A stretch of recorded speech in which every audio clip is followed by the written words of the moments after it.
Experiența mea cu Human Invest îți aduce în primul rând printr-o potrivire perfectă cu maniera de lucru, cu flexibilitatea și cu eficiența pe care mizăm și noi la Rominserv și Rompetrol. Ce mi-a mai plăcut și cred că și colegilor mei foarte mult a fost modul de abordare și de învățare din partea voastră. Faptul că ați venit cu filme, cu exemple ușor de reținut și care îți rămân vizual în memorie, te ajută și să le ții minte și să le înțelegi foarte bine.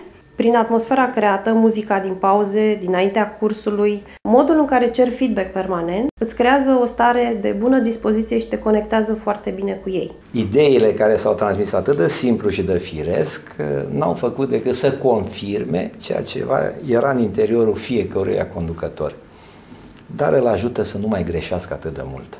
Eu personal consider că și legătura care se creează între participanții la acest program este una unică, pentru că timp de 6 luni sau, mă rog, o anumită perioadă de timp se întâlnesc lunar într-un anumit loc să experimenteze câte un modul din acest program și asta îi ajută pur și simplu în relațiile lor de zi cu zi la serviciu.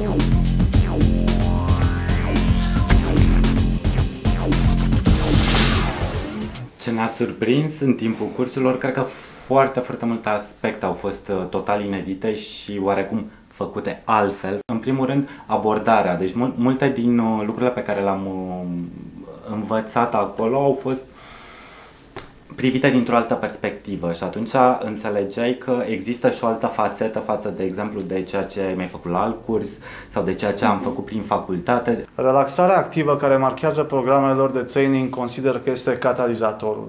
Mie personal mi-a mai plăcut acel filmuleț cu cei doi șoricei, Who Move My Cheese, care a fost pe la început, prin primele module. Da, și legat de experiențe inedite, gândiți-vă ce ar însemna să înțelegeți adevăratul leadership uitându-vă la Cirque du Soleil. O să descoperiți, probabil. Referitor la traineri, sunt foarte calzi, foarte apropiați de cursanți, nu pun niciodată cursanți în defensivă, întotdeauna foarte bine dispuși, chiar și la sfârșitul cursului.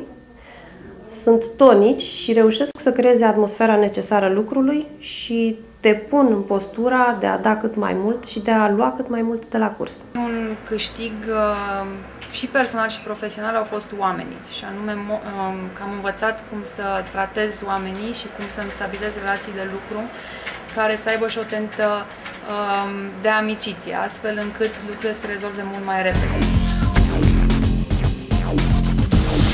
Pot să spun că în ceea ce mă privește m-a ajutat foarte mult și s-au văzut imediat diferențele în cadrul departamentului meu de engineering. Prin acest program se dezvoltă anumite abilități specifice și de asemenea consider că fiecare are o experiență unică trecând prin programul ăsta. Human Invest ne-a dovedit că singura cale de a optimiza procesul de învățare la orice nivel este puterea exemplului.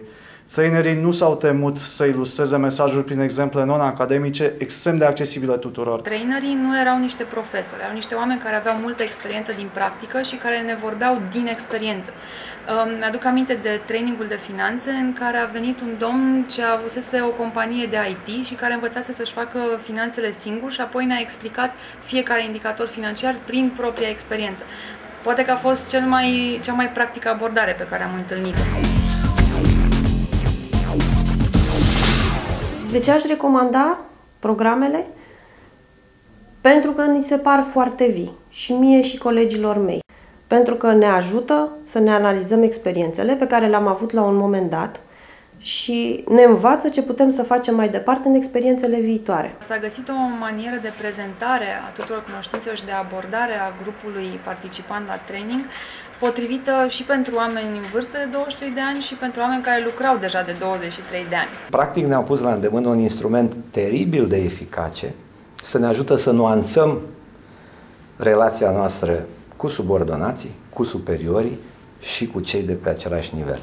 Veți realiza care de fapt sunt oportunitățile de a vă dezvolta și pe mai departe. Da, exact. Într-adevăr, cred că e cel mai substanțial final.